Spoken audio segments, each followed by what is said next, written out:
नमस्कार दोस्तों, मेरे चैनल भक्ति भाव टीवी में आपका स्वागत है। तो दोस्तों, आज की इस वीडियो में मैं आपको सुनाने वाली हूँ देव उठनी एकादशी की कथा। देव उठनी एकादशी की पौराणिक कथा हिंदू धर्म ग्रंथों में विस्तार से वर्णित है। इस कथा का संबंध भगवान विष्णु और राजा बलि से है और यह कथा विशेष रूप से विष्णु के भक्तों के बीच प्रचलित है। पौराणिक कथा। पुराणों के अनुसार सतयुग में महादानी और भक्तिपूर्ण राजा बलि का शासन था। राजा बलि बहुत प्रतापी, दानी और पराक्रमी राजा थे। वे असुर जाति के होते हुए भी भगवान विष्णु के अनन्य भक्त थे। बलि ने अपनी भक्ति, तपस्या और दान के कारण तीनों लोकों में अपार यश और वैभव प्राप्त किया। इसके चलते देवता चिंतित हो गए, क्योंकि बलि के बढ़ते साम्राज्य ने इंद्रलोक को संकट में डाल दिया था। इस समस्या से निपटने के लिए देवताओं के राजा इंद्र और अन्य देवता भगवान विष्णु के पास गए और उनसे सहायता की प्रार्थना की। इंद्र की प्रार्थना सुनकर भगवान विष्णु ने वामन अवतार लेने का निर्णय लिया। वामन अवतार में वे एक छोटे ब्राह्मण बालक के रूप में प्रकट हुए। राजा बलि उस समय यज्ञ कर रहे थे और वचन में बंधे थे कि वे किसी भी याचक को कुछ भी दान देने का वचन देंगे। तभी वामन रूप में भगवान विष्णु वहां पहुँचे और राजा बलि से 3 पग भूमि का दान मांगा। बलि ने वामन देव के विनम्र अनुरोध को स्वीकार कर लिया। जब बलि ने वचन दिया तो वामन देव ने अचानक अपना आकार बढ़ाना शुरू कर दिया। पहले पग में उन्होंने संपूर्ण पृथ्वी को नाप लिया। दूसरे पग में स्वर्ग लोक को नाप लिया। जब तीसरे पग के लिए स्थान शेष नहीं रहा तो बलि ने अपनी भक्ति और समर्पण में अपना सिर भगवान के तीसरे पग के लिए समर्पित कर दिया।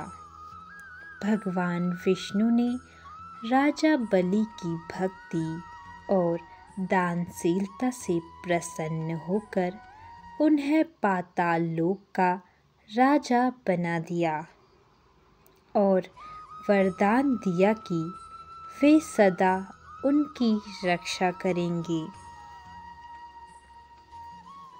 इसके बाद भगवान विष्णु ने राजा बलि की भक्ति से प्रसन्न होकर उसे आशीर्वाद दिया कि वह प्रतिवर्ष 4 महीने चातुर्मास तक उसके राज्य में निवास करेंगे।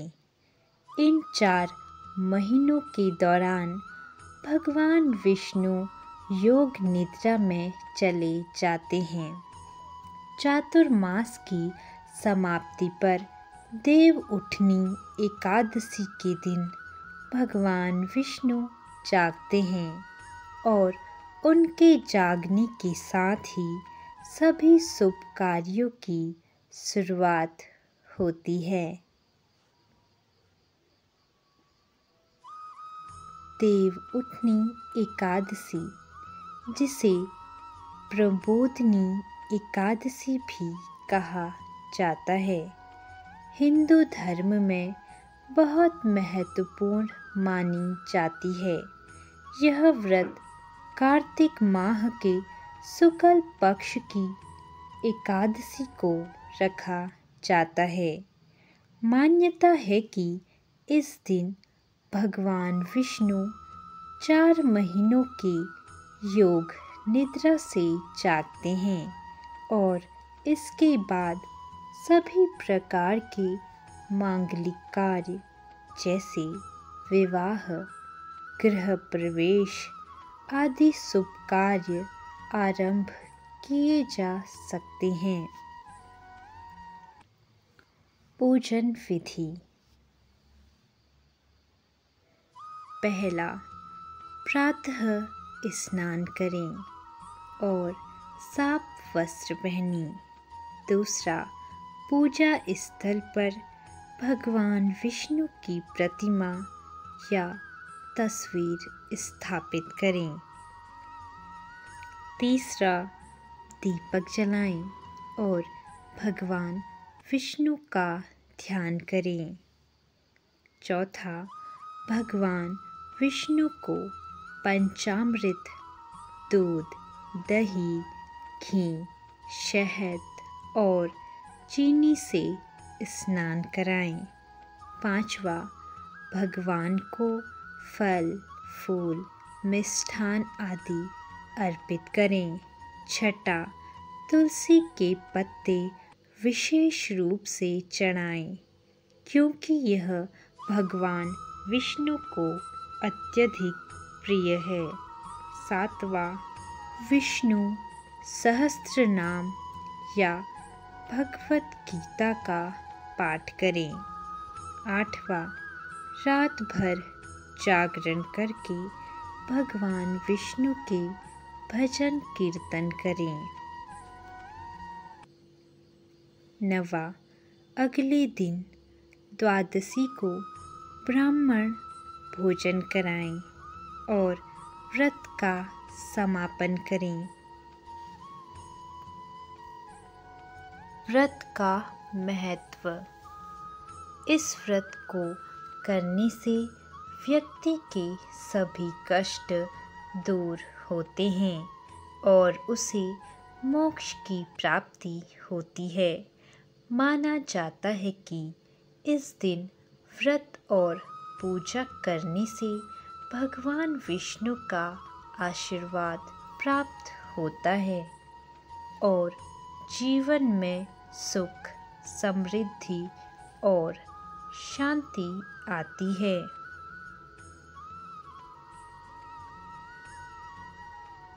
इस कथा का महत्व। इस कथा से यह संदेश मिलता है कि भगवान विष्णु सच्चे भक्तों का साथ कभी नहीं छोड़ते।